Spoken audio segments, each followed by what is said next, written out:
Yo. Welcome to the Sacred Jedi Texts. Today we will be concluding the Dark Nest Trilogy with the Swarm War by Troy Denning from 2005. This is the final novel of the Dark Nest Trilogy and the final novel in the New Jedi Order era of the Legends timeline. The Swarm War is popping off now.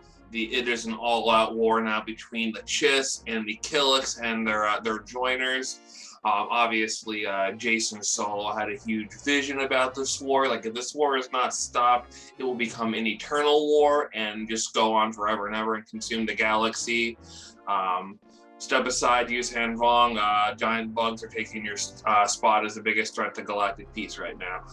At this point, there's been a lot of interference with politicians in the Jedi Order. Cal Almas had temporarily put Corran Horn in charge of the Jedi Order while Luke and Han were away doing a mission.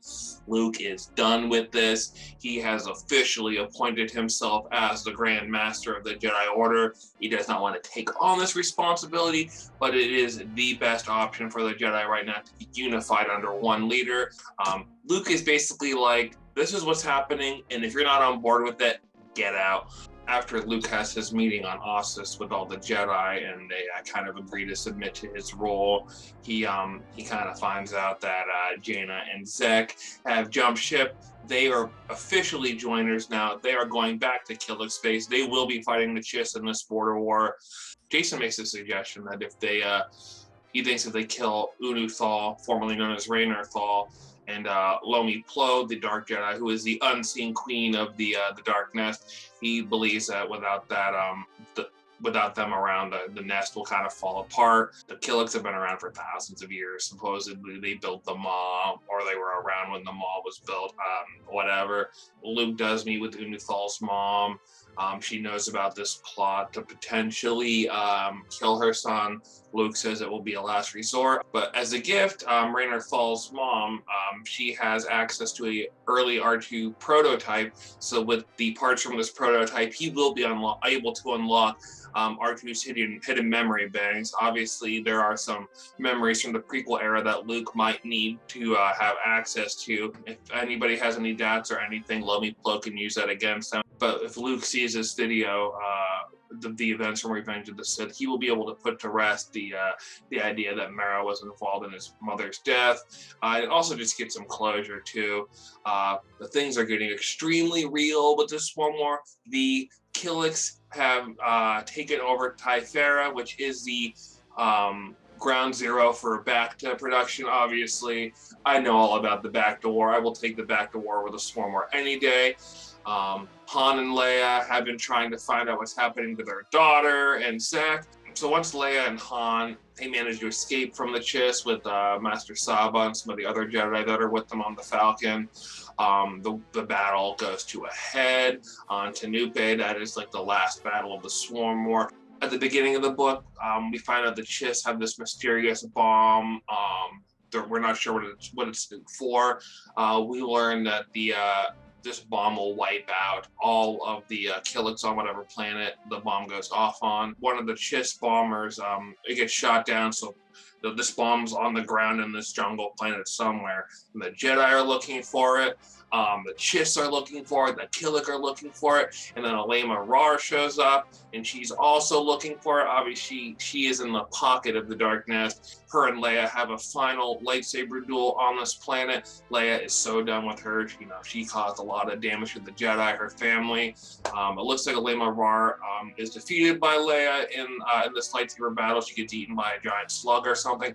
Luke has a whole brigade of like these bug cruncher droids, which are basically super powerful Yuuzhan Vong hunter droids that have Lando Calrissian voice. What have we here? But in the end, Luke ends up saving Raynor Thal. He could have easily killed him, and we think he might actually do it for a second, but Luke kind of just hits him over the head with this lightsaber while it's off. Eventually, Raynor will be rehabilitated by the Jedi under the watchful eye of Master Silgal. Before the space battle, Luke and Mara and Jason actually watched the rest of R2-D2's recordings. So we see the video of Anakin, Darth Vader choking the life out of Padme on the landing pad on Mustafar. R2-D2 also has a recording from Polis Massa during this time period where Luke and Leia are born. Like, not only does Luke able to cast these doubts out of his mind about his wife, but Luke was literally born as his mother died, so Mara really couldn't be involved at this point.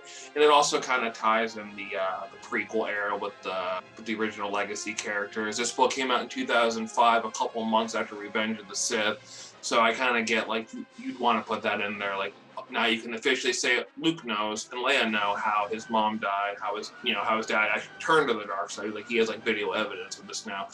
Luke, without these doubts about his mother, his wife, Mara Jade, in his mind, he is easily able to hack Lumi Plo to pieces.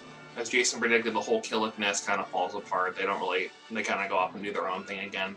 The Chiss make a promise not to exterminate the Killiks. So my thoughts on the trilogy as a whole, I like things about it. I think it honestly could have been one book.